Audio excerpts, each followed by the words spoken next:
آرش چی شد؟ خیلی بهتره؟ اوه چقدر قرمزه. آرزوی خیلی بدی رو میکنید در من فکر کنید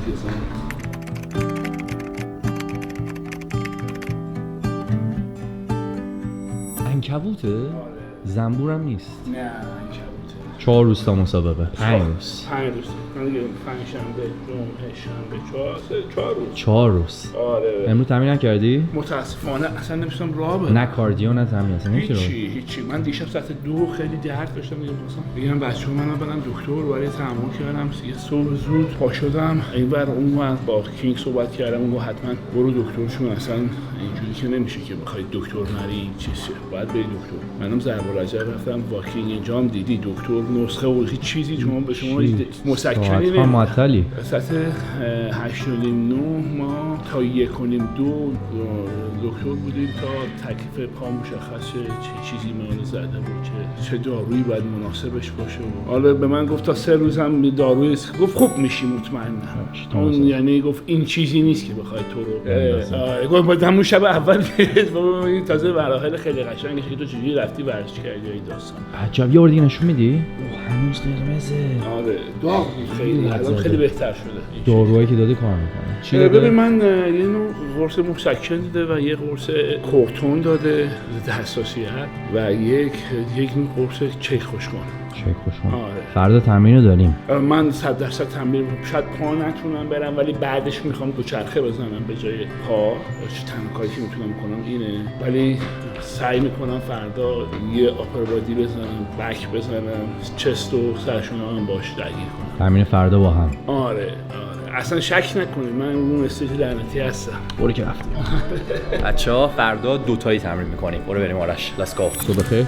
سلام صبح بخیر. پا چطوره؟ پا واقعیت یه خود بهتره یعنی درمانش یه خود من دیر شروع کردم یعنی شنبه خیلی که این اتفاق برام افتاد در حد اینکه فکر کنم یک حالا جونور یه چیزی پشه است یا یه چیزی اتفاق چیزی نیست مشکلی هم نداشتم واقعیت یعنی در یه خود خارش داشتم و اینا ولی هی رفت جلوتر بدتر شد و بعدش مثلا پا زدم و بعد رفتم ماساژ گرفتم از این گام ماساژا گذاشتم روش و اینا خیلی اینا بیشترش کرد که تا پیروز که دیگه قفل شد پام و یهویی من اتفاق افتاد که بعد رفتم دکتر که قرصایی که بهم داد یه خورده اوضاعمو بهتر کرده ولی خب یه خورده ایراد کار اینه که من نمیتونم آب بخورم و یه سری مثلا اون قرصی که داده یکیش کورتونه یکیش خواب آوره اینا همش یه خورده منو از اون حالت چیز در میاره ولی من تمام تلاشم دارم میکنم. حالا ایناش هم مهم نیست واقعیت مهم اینه که من بتونم خودمو سفت کنم مثلا این پامو حالا مثلا پای راست و چپ من با هم متفاوته من پای راستم خیلی بهتر از پای چپمه همه بدنای شکلی یه طرفشون خیلی بهتر نمایش میده حالا دست بغل همین پای منم حالا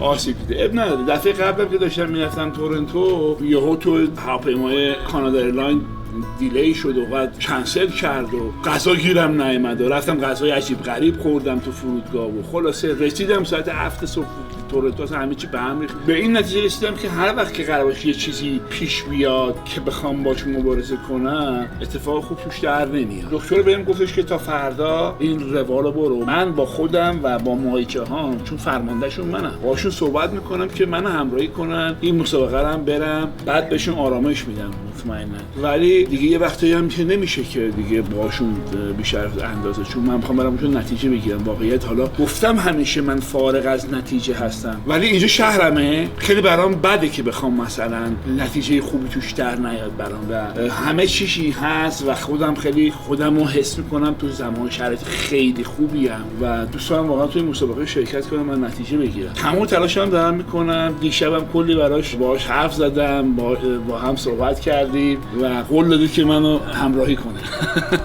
بوی غذا چیه؟ آقا این بوی غذا هم که من اوایلش خورده مثلا تو خونه قدیما غذا که من هرکی می‌خواست لوبیا پلو درست کنه قرمه سبزی درست کنه این چیزا رو درست کنه میگفتم خونه ما باید بریم بیرون. مثلا موقعی که تو خونه من زمان مجردی که دارم میگم صورت 20 سال پیشه تو خونه بابا اینا که زندگی می‌کردم اینا تو رژیم بودم هیچ جرئت نمی‌کرد یه موقع اوایل کارم بود دیگه غذای این شکلی درست کنن. غذا همه مخفی تو اتاقای خاص میرفتن میخوردن. من بعد اون موقع کربوهیدرات نبود بدم، بعد مرغم نه دستگاه ایرفرایر بود، هیچی نبود، نه زردچوبه‌ای بود، نه نمکی بود. مرغ می‌کردی تو قابلمه آبپز همون شکلی می‌خوردی بدون هیچی. خلاصه خود سخت بود. امروز ولی الان نیست که مادر بزرگی خانمم اینجا فردام داره تشریف میبره. بچه‌ها ازش درخواست قرمه سبزی کردن. تو خونه یک بوی قرمه سبزی میاد، گفتم نگاه کن تو رو قرآن من. حالا من واقعا ولع غذا ندارم انصافا. انقدر که برام کارم مهمه، به تنها چیزی که فکر نمی‌کنم غذاه.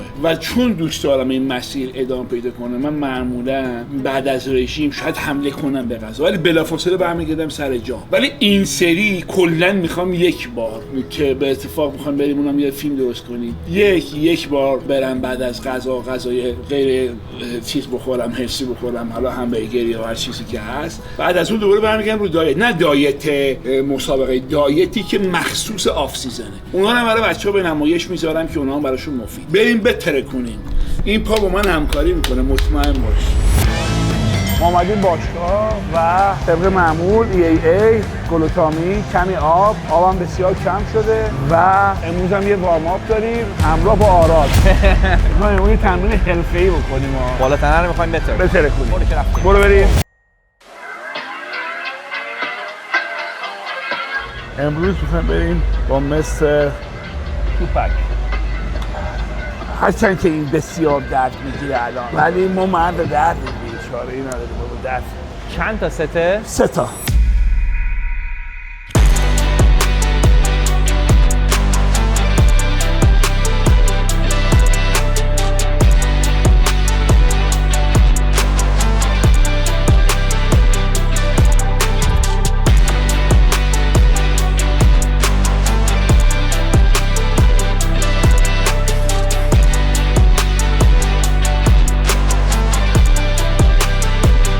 با درد دارم میزنم، خیلی درد دارم ولی میزنم.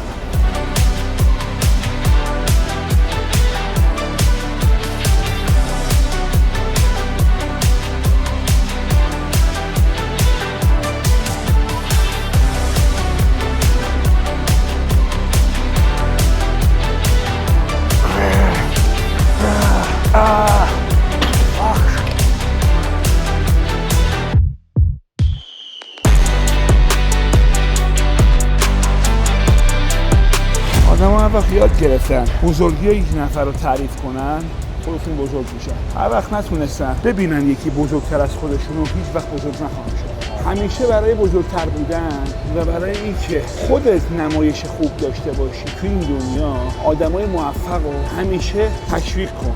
ببین مثلا کوین لو مثلا به فیل هیس بگی من تو رو یه دیدم، اوه فیل هیس قهرمان 7 دوره مثل المپیاد، من تو رو یه جا دیدم. همه دنیا عکسش این آدم تو فلان جاست، توی باشگاه هست.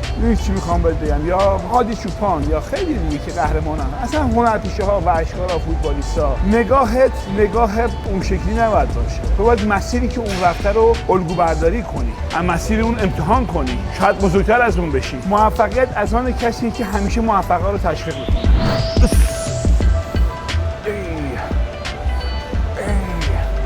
قرمه سبزی که خونه آرش اینا میاد. آره اتفاقا مهسا برات آماده کرد. اوف بهش قرمه سبزی.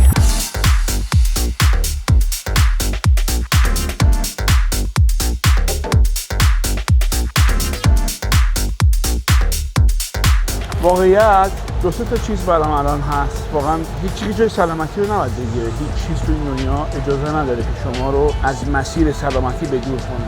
یه وقتی شما یک آدمی هستی که این دنیا هیچ انگیزه‌ای نداری، شاید دلت نخواد سلامت باشی، ولی من خانواده دارم، بهشون عشق می‌ورزم، پدر مادر دارم، یه سری دوستانی دارم و همه‌شون عشق می‌ورزم. همونقدر که به اونها نیاز دارم، اونها نیاز دارم. در نهایت چیز سلامتیمو به مخاطره نمی‌رسم. ولی واقعیت با درد، مثلا تو پای راست من این اتفاقی برام افتاده، با درد دارم این کارو انجام میدم. شاید تو نبودی گریه می‌کردم. من بعضی وقتا درد دارم تو گریه می‌کنم، این کارو می‌کنم ولی می‌فهمم. این درد فراتر از اونه. خدا وکیلی. ببین یه درد خیلی عجیبی دارم. وقتی که می‌خوام این چیزو بزنم، جلو رانو بزنم، کاملا این برام درگیره. آدم درگیر میشه، اینجاهام اذیت میشه. الان 35 پوند گذاشتم، اصلا نمی‌تونم بیارمش بالا. Going try your luck, test me and again we let it rain.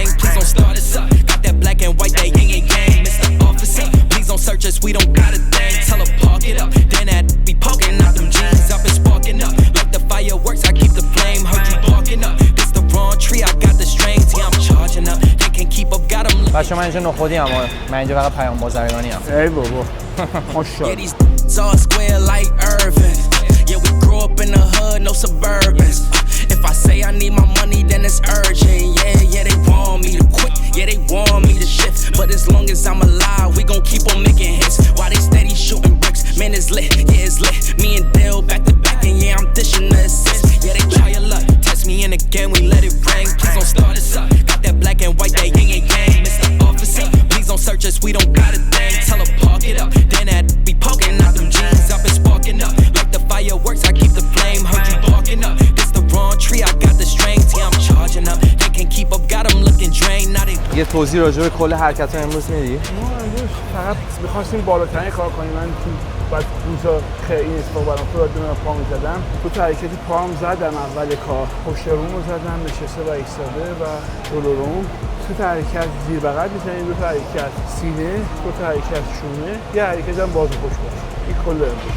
دیگه ما هر کاری باید می‌کردیم کردیم. این روزهای آخر فقط پوشه، یعنی فقط دم انداختنه. یعنی عضله قرار بود ساخته بشه، تا حالا ساخته شده بود، همه اتفاقا افتاده. الان فقط داره یه مرور فن میشه.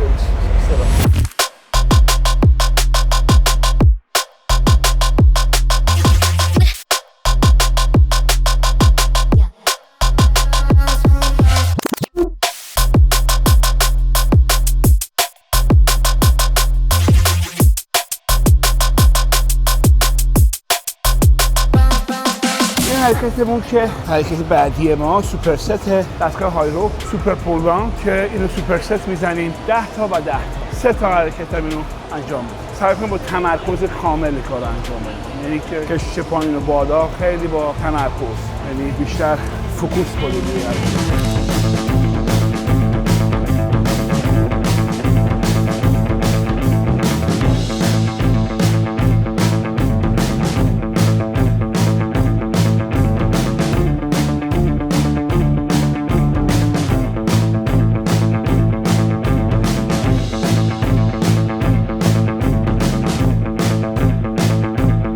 بعد از این یه حرکت بالا سینه میزنیم، بعد شولدر میزنیم، دو تا حرکت و یه بازو پشت بازو. تمام برای امروز بس. فردا هم تمرینه. فردا هم تمرینه. من اینو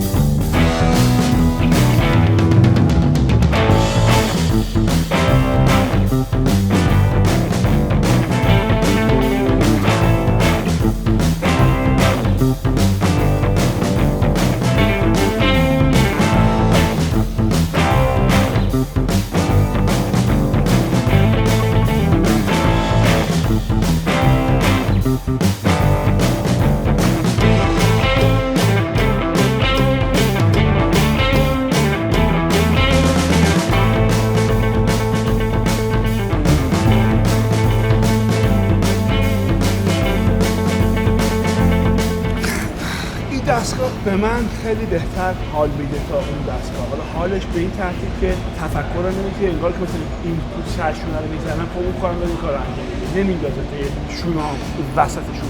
این کاملا اون کار رو انجام میده. حالا به من این دستگاه شکیه. نسبت به کدوم دستگاه داری میگی؟ نسبت به دستگاه نشت جانب ایستاده. خیلی ممنونم ازت. چند ساله، یعنی چندین ساله، چند دهه است با من همراهی میکنی. از اسکات 340-50 کیلویی با من اومدی تا حالا که خیلی کمتر شده ولی همیشه کنارم بودی. پاره شدی، با حرف زدم اومدی. کتک خوردی، نیش خوردی، بازم اومدی. دمت گرم.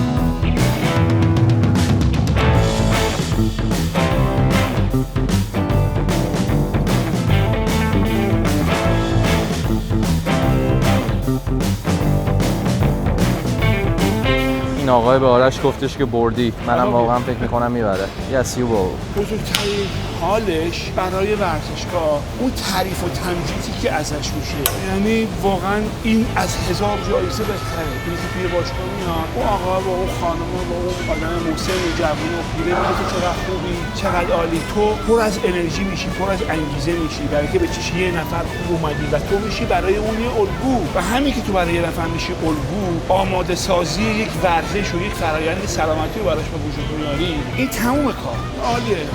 و بالعکس عکس ما تو بدی، تو هم که ازت تعریف، تو هم مردم تعریف کنی، تو اون آدمی که الان داره خوش آمده میکنه 9 هفته دیگه مسابقه یاد بهش بگی بهترینی، حتی اگه خوب نیست باید بگی که بره یاد بگیره، بگی خوب شه، ببین با انگیزه بیاد بگه من خوبم. خیلی موثره. حرفاش گفتاره که انسان‌ها رو مسیر زندگیشون عوض می‌کنه. بچه‌ها من دارم این حرفا رو میزنم برای اینکه واقعیت اینا رو تو سالیان سال بهم تجربه شده. یکی که تو چشام بهم گفته تو خیلی بدی، خیلی داون شدم. یه روزی رفتم در یه مربی کار کنم، 3 روز مونده مسابقه سال 1376. مربی بهم گفتش که فکر می‌کنم شاگرد خصوصی شد. اسمش هم نمیارم، یکی مربی بزرگ ایران بود. هنوزم زنده است، سلامت باشه.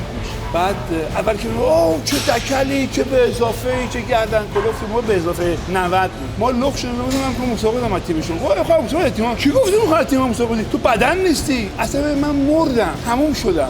این الان داشت تعریف میکرد. بعد گفت 1 سال دیگه من کار داره. خیلی خب باشه، اب نه من کارم دارم. اینجوری بهم نمیگن. من بارون میومد. قشنگ یادمه تو بهمن ماه مسابقه بود. اومدم تو ماشین نشستم 1 ساعت و نیم 8 تا دفتر شما رو فکر میکنم تو دهونه تو ماشین گریه کردم. گفتم این همه زحمت کشیدم هیچ چی نیست. یعنی من اومدم خونه صبحش به یکی دوستام زنگ دادم به نام شهرام نیکبخت. گفتم شهرام این اینجوری گفت بی خود کرده میری مسابقه میدیم چی میگه مگه؟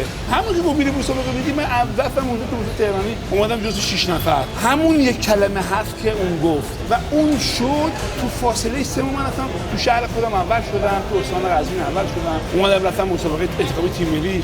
خیلی اینا تاثیرگذار بود. یه حرف اون حرف اونم انگیزه شد برام که بعد برم تلاش کنم. تازه بچه‌ها میفهمن چرا انقدر دوست دارم باهات زمان بگذرونم، چون همش از این حرفا برام میزنی.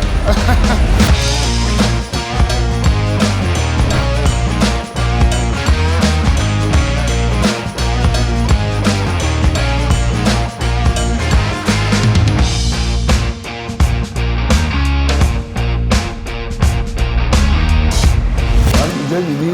همینو بخورید. حتی شما بخورید من نگاه کنم.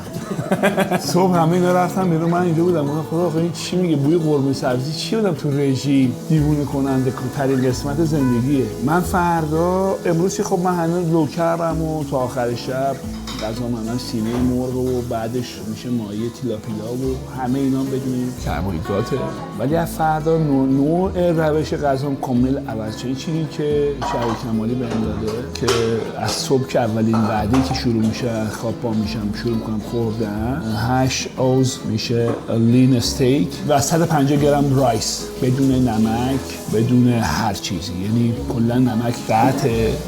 امروز آخرین روز که یه ذره نمک هم رو غذاهام دارم. اصلا من از امروز خیلی کمش کردم. من تو پمپم همیشه نمک نریختم، تو سفید تخم مرغ نریختم، تو غذاهام نریختم. خیلی کم، یعنی اون سسه که میزنم خودش سدیم دارم از اون استفاده میکنم. 6 وعده این شکلیه، یعنی یه خط در میان، یعنی یک استیک، یه چیکن، 8 اوز چیکن، 8 اوز استیک، 150 گرم برنج. دوباره این تا 6 وعده من این غذا رو باید تکرار کنم از صبح که خواب پا میشم تا قبل خوابم. این مورد فردامه فقط. حالا پس فردا باز برنامه خودشون داره. این روال کار ماست. امروز هم بعد ما یه وقت سرمینه داریم. دوست دارم بدونید من کجا من سعی می‌کنم همون دوستم کسی که ایرانیه برم پیشش، هم جامعه ایرانی رو بهش خدمت کرده باشم، همین که هموطنمه، همین که هم محلمه، میرم با ایشون معامله کوتاه میکنه و بعدش هم با آقا آراد بریم غذای فردا رو تهیه کنیم.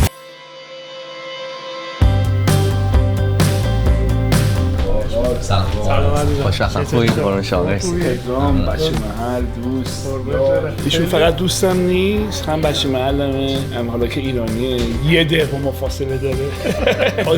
به قول ما بچه محله میگم پدرمون مثلا میگم آقامونم با هم رفیق. مرسی. آره ما سالیان سال با هم اینجا از قدیم اینجا هم ایشون پیدا کردیم با هم.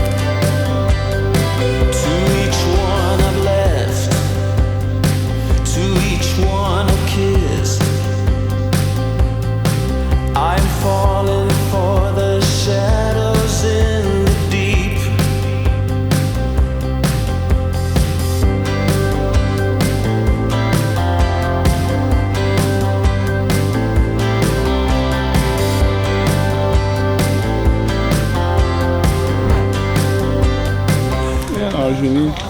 جزو اصلی‌نامه‌هاییه که غیر ضروریه ولی پمپ خوبی داره و اینکه باعث میشه که مثلا تو روز مسابقه بتونی استفاده کنی که خب یه خورده جریان خون رو بیشتر میکنه، پمپ بهتری داره. ما ازش استفاده میکنیم برای روز مسابقه چون یه خیلی چیزا نمیتونیم واقعا استفاده کنیم دیگه، این تنها گزینه‌ای که داریم.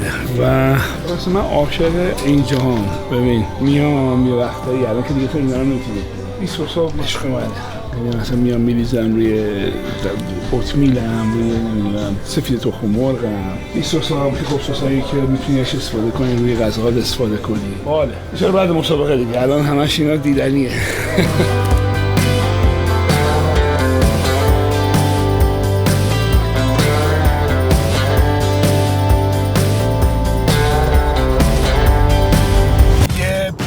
خوردم مجموعاً شده 1 لیتر و 200.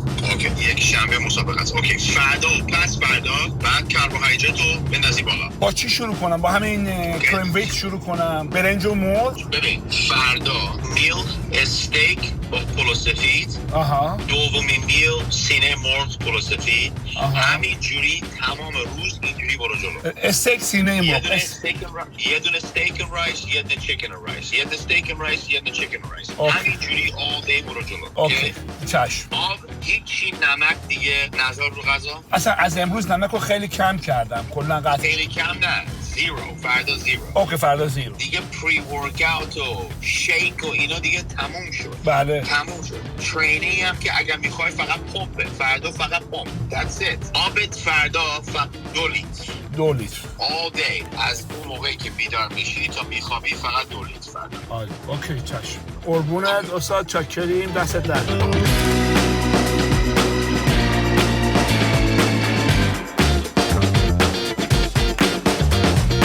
حرفه‌ای ترین قصاب اینجاست آقا سعید. عرض می‌کنم ایشون دست به چاقوی حرفه‌ای کار گوشت حرفه‌ای انجام میدن.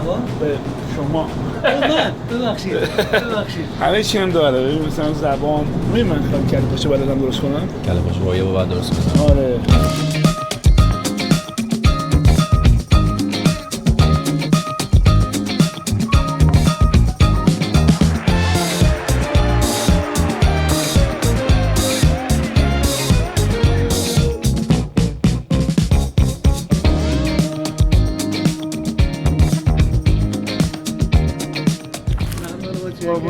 آقا باید فعلا خداحافظ.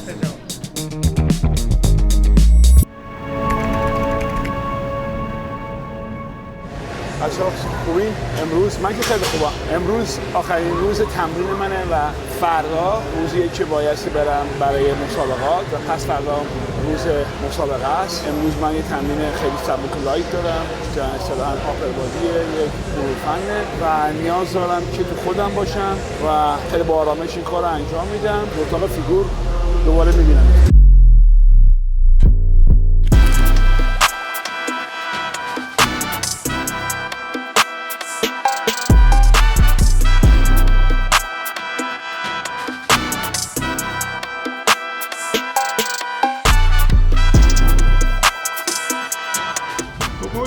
رویایی حاضری؟ تو چی بگی؟ من میگم رویایی. شما چی بگی؟ برو که رفتیم. واو. فیلمی که دوم فرستادم خیلی بهتره. دارم دومی رو نگاه میکنم. اوکی. ساید چست شکمتو فلکس بکن. اپ نشون بده. اوکی چشم. اپ شات. اوکی very good. شکم رفته تو. کوادز سپریشنش بهتره امروز. موست ماسکولار قشنگ. بذار بک شات رو ببینم. یا من احساس کنم خیلی بهترم. همون که بهت گفتم خیلی بهتر از همه مسابقه و همه دورانم. این دارم نگاه میکنم. Everything looks good. خشک و خوب و ولی هنوز یکم باید پرتش. اپ شات هم خیلی خوب. اوکی دیدم عزیزم. همه چی دیدم. آرش جان همین کاری که داری میکنی. بله. اوکی پرفکت. استیک و رایس، چیکن و رایس، هیچی سس، هیچی نمک، آبم 2 لیتر. بله. پامپ که رفتی اوکی. فردا same exact thing ولی آب 1 لیتر و نیم. آب 1 لیتر و نیم. اوکی. 1 لیتر و نیم فردا. That's it. هیچ چیز غذای چیزایی قند و نمک رو کی باز کنم استاد؟ نمک و روز morning show morning of the show Sunday morning اوکی. Sunday morning آره قند چی؟ مثل ساندی Sunday morning ساعت 5 صبح بیدار میشی که رنگمه اون موقع 4 صبح بیدار شو اوکی no problem اوکی بیدار شو اولین میلی که میخوری یه دونه استک پنکیک میدونی چیه؟ بله خب یه دونه استک پنکیک با کره با میپل سیرپ با 7-8 تا بیکن میتونی بخوری اوکی اوکی پنکیکس and بیکن برای برکفست ساعت 4 صبح میخوری یه دونه قلوپ آب بعدش هر یک ساعت یکم جوجه یکم پلو سفید گود میری مسابقه 1 ساعت قبل از بری رو استیج بازم نمک و شکر رو باز میکنی بک استیج پامپ که داری میکنی شکلات با چیپس اوکی من تمام این چیزا رو راجبش فردا باش راجبش حرف میزنم اوکی نو پرابلم همش هم بهش تکست بدم اوکی I'm gonna text you اوکی بس من برگر ندارم نه هیچ تریکی ما دیگه یوز نمی‌کنیم من اینو از دفعه پیش یاد گرفتم الان بدنت حاضره ما فقط باید یکم دیگه آب بکشیم that's it اوکی گود باشه چشم no tricks نو پرابلم 2 روز مونده دیگه بعدش همه چی می‌خوری that's it no tricks همینجوری ما بهترین نتیجه رو بگیریم بیا آره همه چی هم امشب برات تکست دستت درد خیلی ممنونم از شما که این همه به من مشاوره کردی خیلی ممنونم تنگ مواظب خودت باش چاکریم تا بعد خب بچه‌ها ما رسیدیم به وعده سومم که بعد از باشگاه من کلا امروز بیف و برنج دارم یه وعده بیف برنج یه وعده مرغ برنج این تا 6 وعده ادامه پیدا میکنه که الان وعده سوم هست که مجموعاً 220 گرم سینه مرغ و 160 گرم برنج گوشت من به همین ترتیبه بدون چربی بدون هیچ سوسی بدون هیچ نمکی اینو میخورم خیلی هم خوشمزه است خیلی شما پیشنهاد کنم نخورید آبم هم امروز 2 لیتر فردا 1 لیتر و نیمه خب روزگار خیلی سختیه ولی خب عالیه دیگه پامم با من کنار اومد باهاش صحبت کردم خلاصه قرار شد که منو راهی کنه به مسابقه و اینکه فردا صبحم ساعت 5 میبینمتون امید خدا